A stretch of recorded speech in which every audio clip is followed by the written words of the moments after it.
Banter, banter, banter. Whatever will we banter about? I don't know.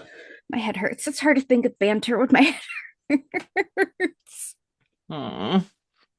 You You do go look for generally displeased with existence in general. no, I mean I'm not. This is just my face. This is just what my face does if I'm not actively like trying to make it not do this. Masking. Yeah. I had a comic make fun of my laugh at an open mic the other night. So we're gonna go find him, right? Like, That was a weird laugh. Like Wicked Witch of the West is what he called me. Seems to me you shouldn't be judging any laugh you get at a comedy show. You should just be happy people are laughing, regardless of what they sound like. well, Jerk. the last time somebody made fun of your laugh in front of me was when we were on that big boat tour in Jackson Hole, Wyoming, and that little kid kept making fun of it, so I pushed him off the boat. Yeah. First, it was a raft, not a boat.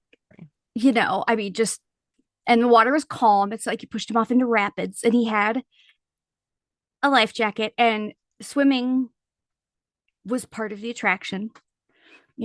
So you Oh, didn't I just waited push. until we got to the part where the tour guide was, or the raft captain, the lady running the raft was like, "We can Rafting. jump off here and swim for a bit." Like, "Oh, good." Shove. That was very funny. And it just made me laugh harder. Ha ha, kid. Look, the kid had it coming.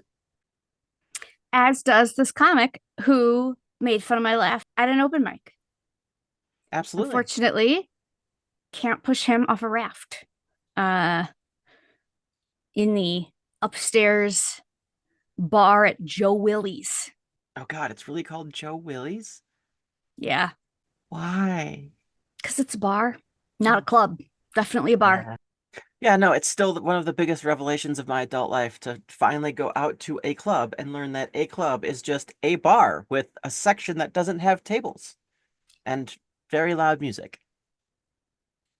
I mean, first of all, my mind is blown.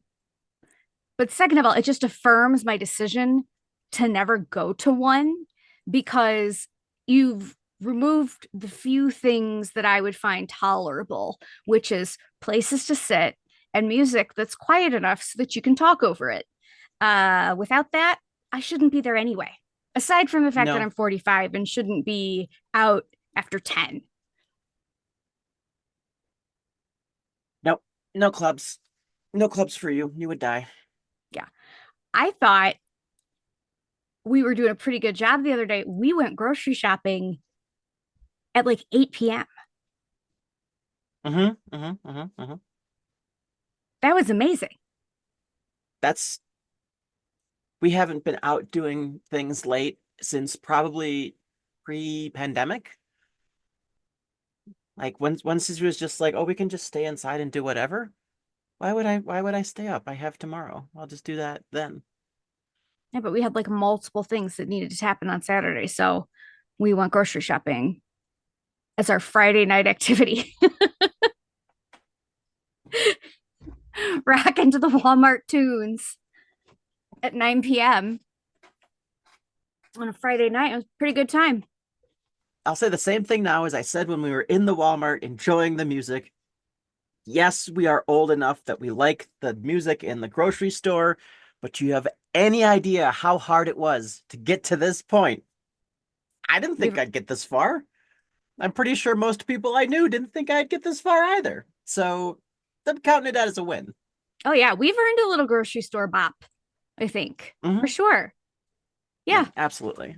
It's just one of those life's little gifts for having lived this long is that you will enjoy the music doing errands that kind of suck. So like I deserve to have the doctor's office waiting room be like a concert that I would attend in the Hmm. 90s, you know, with dentist, the doctor, Walmart, it just makes those experiences that much better. That's life's little congratulations for living so long.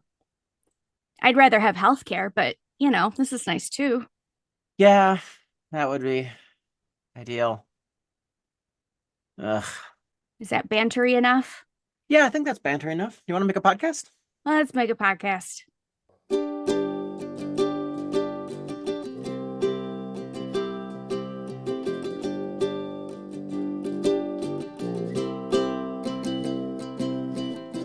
Hello and welcome in to another episode of Gifted Kid, Messy Adult, a neurodiversity podcast, the show where potential went to die. I'm one of your hosts, Ellie Michaels. I use she, her. I am your other host, Jessica Michaels. I use she, they. And today we are talking about ADHD apps. Are they just the new, have you tried a planner? Well, just have you tried a planner? I really meant this episode to be my honest to goodness review of this app that I have signed up for the trial for, and I was really going to experience it, share screenshots, the whole bit. The problem is with this app, and this app happened to be the Clarify ADHD app, but it might as well be one of a million other apps because every app I have ever tried for ADHD, I instantly forget about and never use. Same. And I and I'm not saying these apps don't work. I'm not saying they're not good for anybody. I am saying I don't have any clients who actively use any of these apps. And I have tried several times. And I think the problem for me is that unless it's something that I am already in front of or like am already using or going to want to look at, I am not going to like go into something new and different to manage my ADHD. Like if I had that executive function, I wouldn't need the app. Yeah. That. Hmm. So I That's feel a like that's a flaw. that's a very succinct and effective indictment of why these don't work. Ha.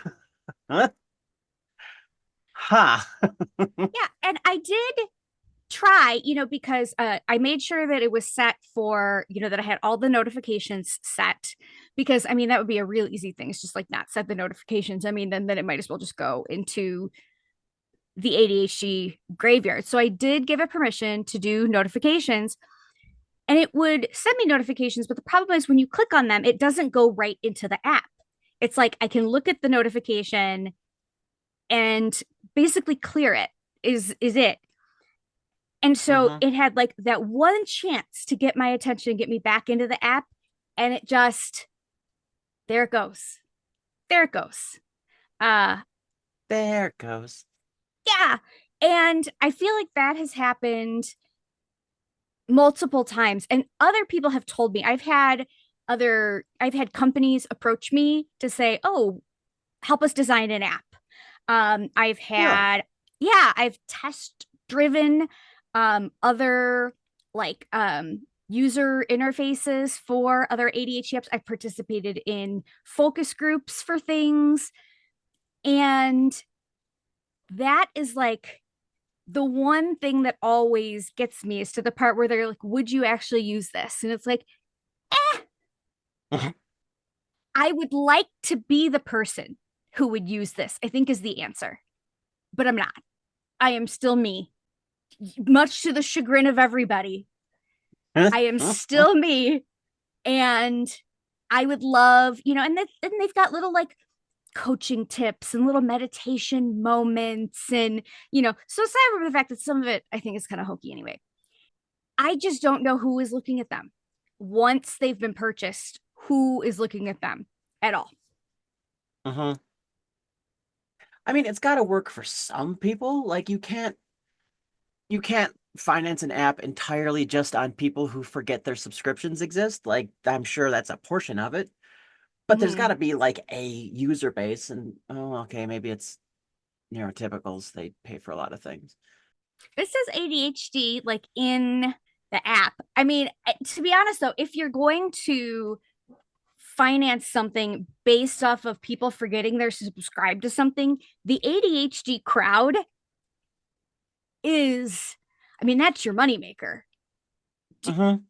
You could absolutely feasibly set something. And I think this one, I can't remember if it's this one or another one, but they don't charge you monthly. They charge you every other month, which I think is That diabolical. is diabolical. That's Because, yeah, I mean, I to me, don't like that that at is all. whether or not they intended for that to be a scam, it's a scam for ADHD people because there's something about things not happening weekly or monthly that makes them even harder. Like we figured this out when we try have another podcast.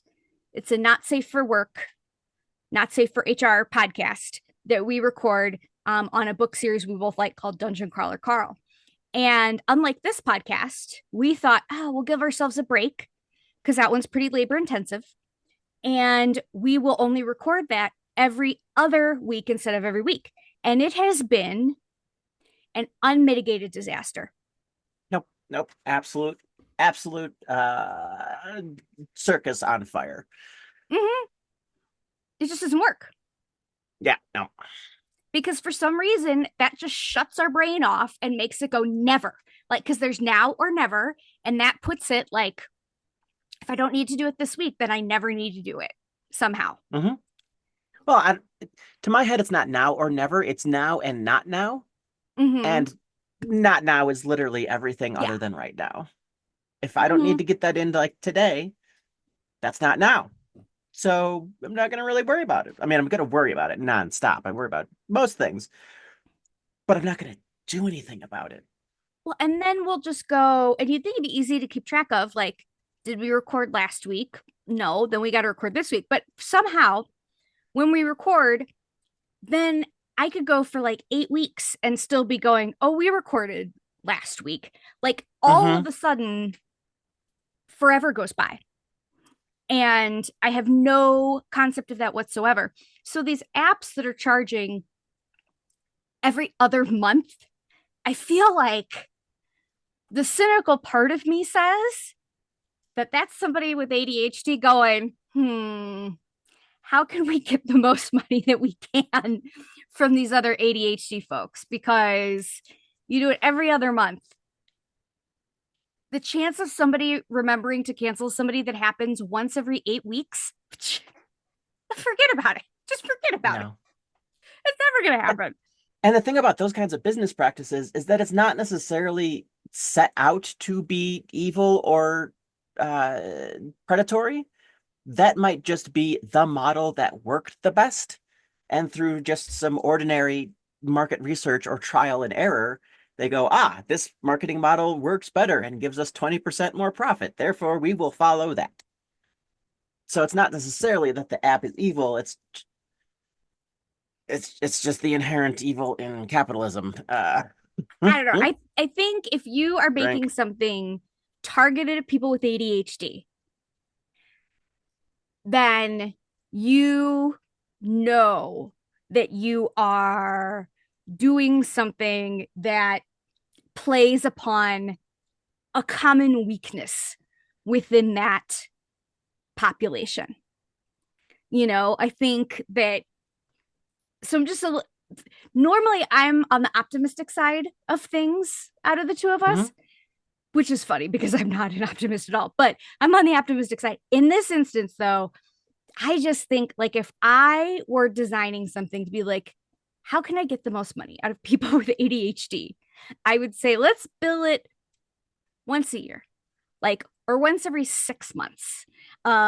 Every other month is pretty darn close because I think if you see something every month, even if it's just a charge on your credit card, like, it's 39 bucks, where'd that go? Eventually, the the right time, the right place, the moons align, and you're sitting in front of like your bank account app and whatever. And you will remember to cancel that maybe after like 2 years, but you will remember to cancel it. But if Hmm. it's once every 8 weeks, no way. No way does that stick in your head enough like to trigger that card of like, oh yeah, I was going to look into that. It's just every time it's like it's brand new. It's never Hmm. happened before. And if it's never happened before, then you know how much space is you're going to bring give it to actually give it enough attention to cancel it. So I don't know. I None. think I think whether or not it was intentional, it's a really good way to make a lot of money from people who have ADHD and never really have to improve your app because nobody's going to use it past day one. Yeah. That's what I want to see. Like whenever they show you the app on Instagram, because that's when I get inspired to do a lot of these things is Instagram at 3 in the morning. Um, Mhm. As you do. is they show like day one, day two, I want to see day 40. Show me what you have put into day 40 in your app because it's only going to get all the bells and whistles if people routinely make it to day 40. Show me day 40. That's what I want to see. And then I will try out your app. But if you only show me day 1 or 2, nah. Uh-uh. Even I can I pretend to be a new version of me for 48 hours. don't know, 48. I can do 36, but do I get naps? Can I can I pretend to be a functional person with naps? I do like this app did kind of have, it was a little cheeky, it was like, hey, forgetful Sally or whatever, and it tried to be cutesy with like nicknames and stuff and Mhm. like, hey, have you checked in with your to-do list today? Um, when I did get into it on the first day, when I did take some screenshots, I was very active for like 30 minutes. Um, it had me set a bunch of tasks. And what I didn't like is it had me, you could put an unlimited number of things on your to do list for today. Mhm. And right away, I think that's bad because as people with ADHD, I think one of the things that most of us need to do is pare down what happens on our to-do list because if you can put 1,000 things on it, you do put 1,000 things on it, you get overwhelmed because you're never going to get those things done and you don't do anything. So I Mhm. would like to see them have a limit of, maybe you can put 5 things on it, or my favorite is what are the 2 things you're going to do today, and then what are the bonus activities or something like that. I think is more realistic. It also defaulted everything to like 30-minute time blocks. And it's like, okay, well, Oh. that's great, but number one on my list is finish my book. And so if I could do that in a 30-minute time block, great, but I think it just, and granted, I'm going off a sample size of one day because that is as far like I made the purchase and then that was it. So I suppose it's not a very realistic sample size of what it's like to actually use this app, but yeah, didn't love it. Didn't work for me. Yeah, it sounds subpar. I don't know.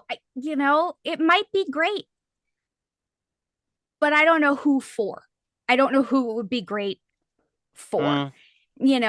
Just like some of these other journals I've tried and reviewed where it's like, if this is your thing, like if you are in a place where your brain is like, I'm going to hyperfixate on this app, and this app is going to be everything I look at. Anytime I look at my phone, this is my thing. Then great. I think it'll work for you. Or if you all of a sudden are going to be into the hero's journal and you are just all about, because you're a person who will look at a journal first thing in the morning and last thing at night, like awesome. But if you are not somebody for whom that is what your life does already, I don't know how successful most people are going to be at ingraining this technology. And when it's something you have to pay for, it's not harmless. Like normally it's like, okay, sure, if you get a journal for Christmas and you want to start seeing if it's something that works for you, awesome. My problem is that most people with ADHD don't do that. They come to you after they spent $300 on the super mega deluxe package of everything that they can buy and every option they can buy. And that's when it stops being harmless. So that's I guess would be my caution with this app or with other apps is, if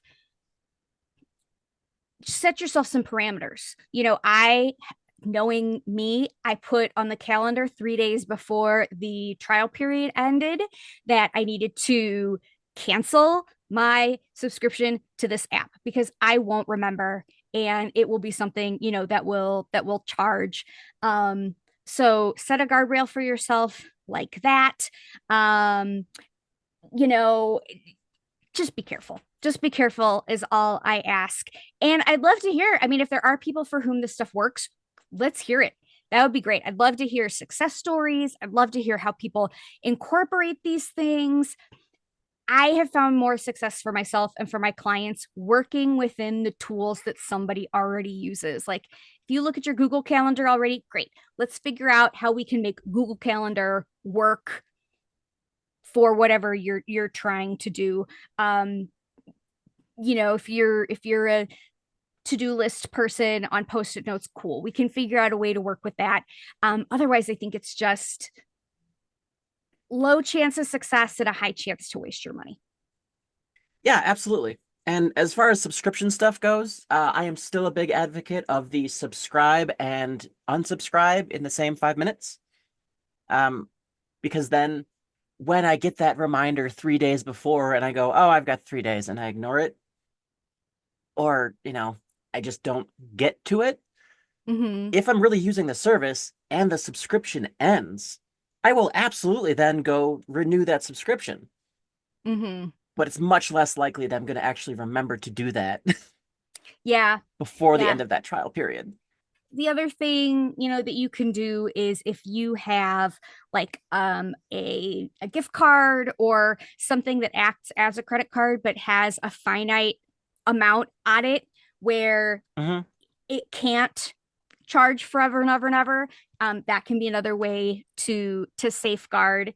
Um, but yeah, and like you're right, Prepaid Visa gift cards. exactly. Like I'm sure these things work for somebody. You're right. It's got to work for someone, but does it work reliably enough to be an ADHD tool?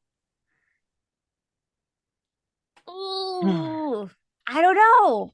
I don't know. Like if I have books about ADHD or a YouTube series, like those are the things that I recommend because I know there's people who especially when they're newly diagnosed, love to dig into books and everything they can read about neurodiversity. And, we learn a lot from social media. Those types of things to me are ADHD tools.